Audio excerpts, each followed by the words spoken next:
नमस्कार, S TV news देख रहे हैं आप। आज की प्रमुख खबरों के साथ मैं हूं नफीस अंजुम। आइए नजर डालते हैं सबसे पहले सुर्खियों पर। पूर्वी चंपारण जिला कांग्रेस अध्यक्ष ने डबल इंजन की सरकार पर बोला हमला। कहा, डबल इंजन सरकार में हो रहा सिर्फ गरीब जनता का शोषण। मंचलों पर नकेल कसने के लिए पूर्वी चंपारण पुलिस कप्तान ने शुरू की नई पहल। भीड़ वाले इलाकों में मंचलों पर नजर रखने के लिए कुल 6 क्यूआरटी टीमों का किया गया गठन। प्रस्तावित बांध निर्माण के विरोध में तिरवा विकास संघर्ष समिति द्वारा बैठक संपन्न। प्रस्तावित पुल निर्माण के विरोध में संघर्ष करेगा तिरवा। स्थानीय लोगों ने आने वाली पीढ़ी के लिए बताया इसे अत्यंत घातक। नीरज सिंह फाउंडेशन द्वारा किया गया निःशुल्क स्वास्थ्य शिविर का आयोजन। जरूरतमंदों को जांच और दवाइयां कराई गई मुफ्त में उपलब्ध। ढाका थाना परिसर में जनता दरबार कार्यक्रम का किया गया आयोजन। भूमि संबंधित कई समस्याओं का किया गया ऑन द स्पॉट निपटारा। कल्याणपुर थाना क्षेत्र के मननपुर गांव में सीमेंट का पिलर रखने को लेकर हुए विवाद में दो पक्षों के बीच हुई जमकर मारपीट। मौत की अफवाह से ग्रामीणों ने जमकर काटा बवाल। और मोतिहारी शहर के छतौनी थाना अंतर्गत मठिया में अज्ञात चोरों ने खिड़की तोड़कर करीब 5 लाख रुपए की संपत्ति उड़ाई। पुलिस कर रही पूरे मामले की जांच।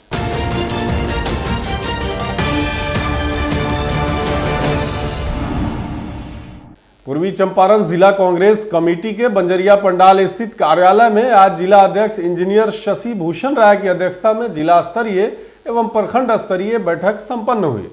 खासतौर से बैठक में केंद्रीय वित्त आयोग की ओर से बिहार को दी जाने वाली राशि में लगातार हो रही कमी को लेकर चर्चा की गई। वहीं जिलाध्यक्ष शशि भूषण राय ने पत्रकारों को संबोधित करते हुए कहा कि बिहार में डबल इंजन की सरकार होने के बाद भी बिहार इतनी बड़ी क्षति उठाने के लिए विवश है। आज बिहार की क्या स्थिति है आप सभी को अच्छे से पता होगा। बिहार के अधिकांश युवा आज रोजगार के लिए दर दर भटक रहे हैं एवं अन्य राज्यों में जाकर काम करने को विवश है।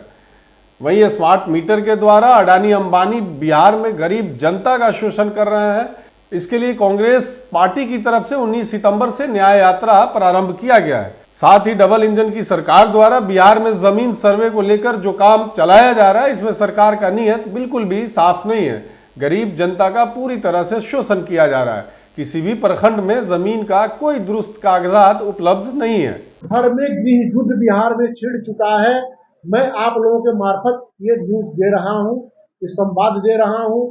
पहले नीतीश जी को भू सर्वे करवाना चाहिए, बहुत अच्छी चीज है, लेकिन पहले जमीन का रिकॉर्ड ठीक करवाना चाहिए कि रिकॉर्ड जमीन का है कि नहीं।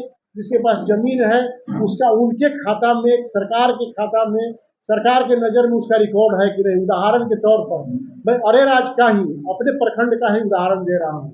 वहां पर कहीं रजिस्टर टू और कोई सरकारी दस्तावेज नहीं है जिससे बताया जा सके कि ये जमीन किसका है और जमीन का मालिक कौन है। वहां पर अराजकता की स्थिति पड़ी हुई है। आप यदि दे रहे हैं दाखिल खारिज के लिए, आप दीजिएगा तो 50 क्लॉज लगाकर, ये पूरे जिला में, पूरे प्रदेश में स्थिति है। आपकी दाखिल खारिज नहीं हो पा रही है। आने वाले समय में अब पर्व त्योहारों में विधि व्यवस्था संधारण को लेकर पूर्वी चंपारण जिले के पुलिस अब एक्टिव मोड में आ गई है। इसी बीच पूर्वी चंपारण पुलिस कप्तान ने पुलिस लाइन से 6 क्यूआरटी टीमों का गठन कर हरी झंडी दिखाकर रवाना किया है, जिसमें महिलाओं के लिए स्पेशल टीमें, बाइक क्यूआरटी, वर्ष टीम, दंगा टीम और 2 सामान्य क्यूआरटी टीम का गठन किया गया है। वहीं क्यूआरटी टीम हेलमेट, लाठी शील्ड, टीयर गैस और दंगा निरोधी उपकरण से लैस होंगे ताकि पर्व त्योहारों में किसी भी तरह के घटना दुर्घटना से लोगों को बचाया जा सके। वहीं एसपी स्वर्ण प्रभात ने बताया कि आने वाले समय में दुर्गा पूजा, दीपावली और छठ पूजा है, जिसको लेकर काफी संख्या में लोगों की भीड़ जुटती है। इसलिए पुलिस द्वारा कुल 6 क्यूआरटी टीमों का गठन किया गया है जो विभिन्न जगहों पर अपना काम करेगी। वहीं महिलाओं की सुरक्षा के लिए अलग से केसरिया क्यूआरटी टीम का गठन किया गया है जो महिलाओं पर विशेष ध्यान देगी। खासतौर से मंचलों से निपटने के लिए ये कारगर काम किए गए हैं। वहीं क्विक रिस्पांस टीम के गठन से मोतिहारी पुलिस के कार्यशैली में सुधार के साथ साथ पुलिसिंग में जनता का विश्वास बढ़ाने में कारगर साबित होगा। आगामी जो फेस्टिवल सीजन आने वाला है उसको देखते हुए मोतिहारी जिला में विधि व्यवस्था के संधारण के लिए कुल 6 क्यूआरटी टीम का गठन किया गया है और इसमें जो है एक बाइक क्यूआरटी है और इसमें एक बजरा की टीम है और इसमें एक दंगा की टीम है और इसी के साथ साथ एक महिला क्यूआरटी का भी गठन किया गया है।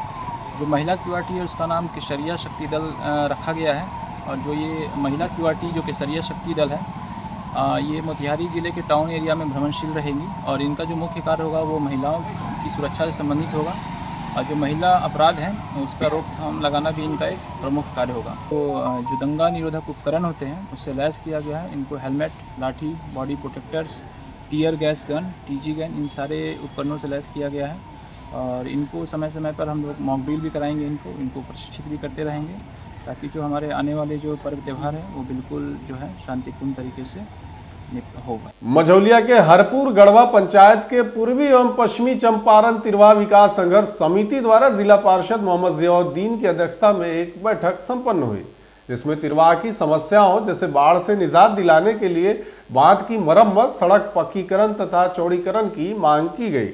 अपने संबोधन में भारतीय कम्युनिस्ट पार्टी के जिला सचिव ओम प्रकाश क्रांति ने कहा कि प्रस्तावित बांध निर्माण तिरवा वासियों के लिए घातक है, जो आने वाली पीढ़ी को भी बर्बाद कर देगी।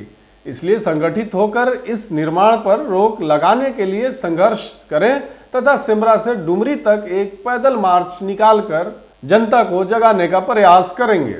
वहीं विकास संघर्ष समिति पूर्वी चंपारण द्वारा माले नेता सुनील कुमार राव और कांग्रेस जिला अध्यक्ष भरत भूषण दुबे ने कहा, विकास संघर्ष समिति पश्चिमी चंपारण द्वारा माले नेता सुनील कुमार राव और कांग्रेस जिला अध्यक्ष भरत भूषण दुबे ने कहा कि प्रस्तावित बांध इस इलाके के लिए विनाशकारी होगा।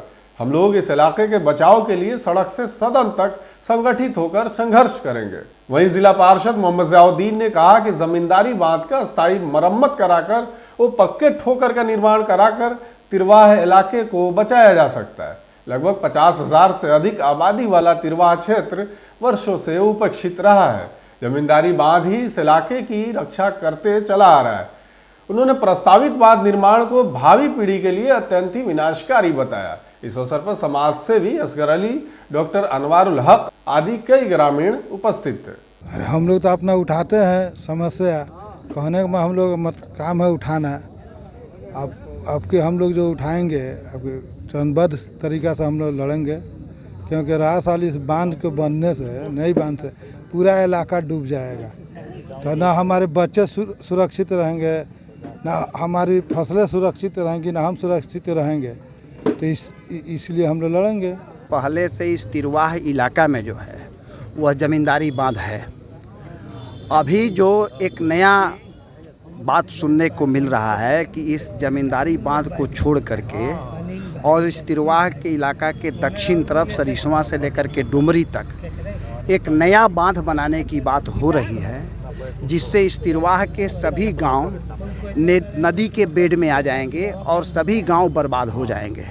इसलिए आज के बैठक में हम लोगों ने ये सवाल को उठाया है कि नया बांध बनाने की जो साजिश हो रही है उसको रोक लगाया जाए और बरसों से जो ज़मींदारी बांध है जो इस इलाके के लोगों की रक्षा करते आ रहा है, उसी बांध का ऊंचीकरण किया जाए, उसी बांध का पक्कीकरण किया जाए, ताकि बाढ़ के पानी, सिकरहना नदी के पानी से इस इलाके के लोगों को बचाया जा सके। जो 78 में हुआ है भुअर्जन, जो गांव का दक्षिण है, उसमें हमको लग रहा है कि मेरे पंचायत 1 लाख की जनसंख्या है, सिमरा पंचायत है, हरपुर गढ़वा है, रुमपुरवा महानवा है, डुमरी है, लगभग 2 से 3 लाख की आबादी है।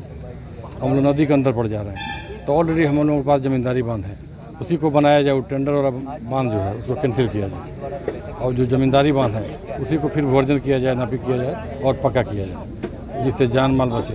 तो हम ही नहीं रहेंगे तो बांध से क्या फ़ायदा हो। ज़मींदारी बांध है उसको पक्कीकरण किया जाए, ठोकर लगाया जाए। जो नया बांध का सिलसिला है उसको बंद कर दिया जाए। उससे ज़्यादा तिरवाह के लोगों को क्षति है। इससे इलाका के जितना डुमरी महानवा तक है सब लोग पानी में रहेंगे। इसी के लिए हम लोग आज की बैठक हम लोग किए हैं कि नया जो बांध है उसको रोक लगाया दिया जाए और पुराना बांध है उस पर मरम्मत और ठोकर को लगाया जाए। नीरज सिंह फाउंडेशन ने शिवहर के धनकौल इंडियन गैस एजेंसी के बगल में लोगों के स्वास्थ्य चेकअप के लिए निःशुल्क स्वास्थ्य शिविर का आयोजन किया। नीरज सिंह फाउंडेशन संस्थान के निदेशक उषा देवी ने विधिवत रूप से दीप प्रज्वलित कर स्वास्थ्य शिविर का उद्घाटन किया।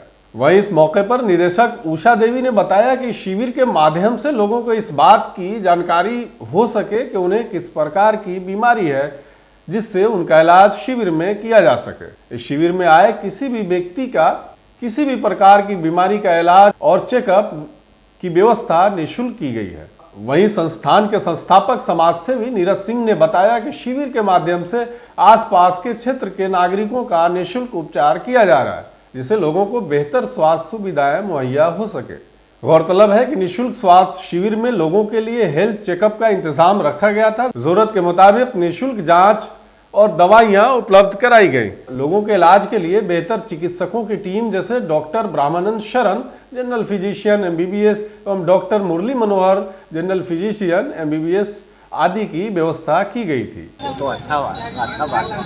अगर 10 आदमी की भला हो जाए तो अच्छी बात है। तो क्या कहना चाहिएगा उनको? अच्छा कहेंगे हम लोग, चीज़ें हम लोग को मालूम हुआ है, हम लोग आए हैं कि अगर सहारा मिल जाए तो ठीक है। बिहार सरकार के आदेश के आलोक में समाधान दिवस को लेकर पूर्वी चंपारण ढाका थाना परिसर में आज जनता दरबार कार्यक्रम का आयोजन किया गया। इस दौरान ढाका अंचल कार्यालय के अंचलाधिकारी सतीश कुमार सिंह तथा ढाका थाना के प्रशिक्षु SI जयंती कुमारी ने संयुक्त रूप से उपस्थित होकर जनता दरबार कार्यक्रम के माध्यम से फरियादियों को सुना। वहीं लोगों ने अपने भूमि संबंधित समस्याओं से अधिकारियों को अवगत कराया।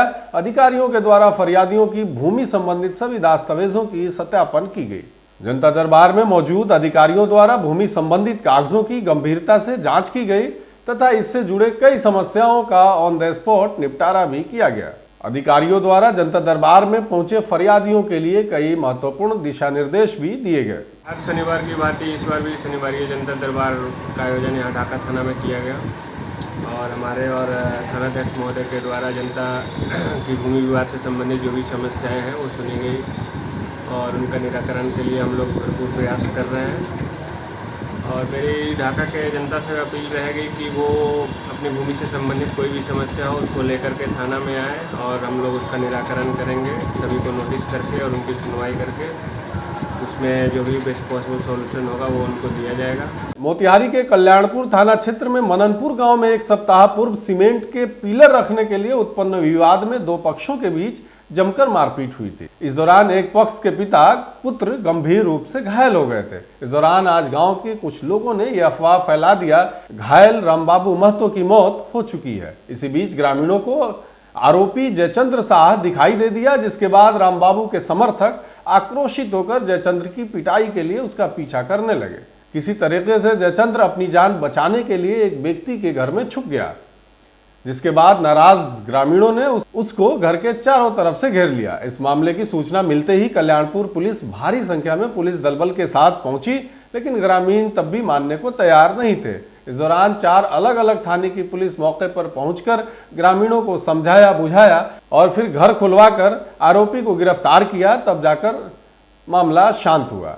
वहीं कल्याणपुर थाना अध्यक्ष जितेंद्र कुमार ने बताया कि पूर्व के मारपीट मामले को लेकर ग्रामीण आक्रोशित होकर आरोपी को पिटाई के लिए पकड़ने गए थे।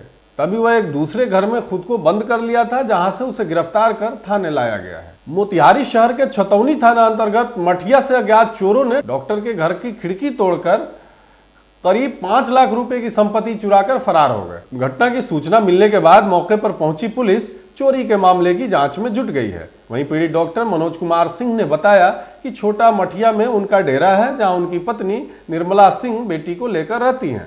निर्मला सिंह ने बताया कि बीती रात लगभग 12 बजे तक उनकी बेटी उस कमरे में पढ़ाई कर रही थी। इसी बीच उसे लगा कि भूत की तरह कोई पांव हिला रहा है। वह डर कर मेरे कमरे में ही आ गई। हम लोग इसके बाद सो गए और जब सुबह जगने के बाद देखा तो उस कमरे का गेट बंद था। पीछे से जाकर देखने के बाद पता चला कि खिड़की का ग्रिल टूटा हुआ है और बगल के अर्धनिर्मित घर में सामान बिखरा हुआ था। इसके बाद हम लोगों ने इसकी सूचना फौरन पुलिस को दी। वहीं सदर एसपी शिखर चौधरी ने बताया कि चोरी की घटना की सूचना प्राप्त हुई है, मामले में प्राथमिकी दर्ज की जा रही है। वहीं चोर को पकड़ने के लिए टीम गठित कर लगातार छापेमारी की जा रही है।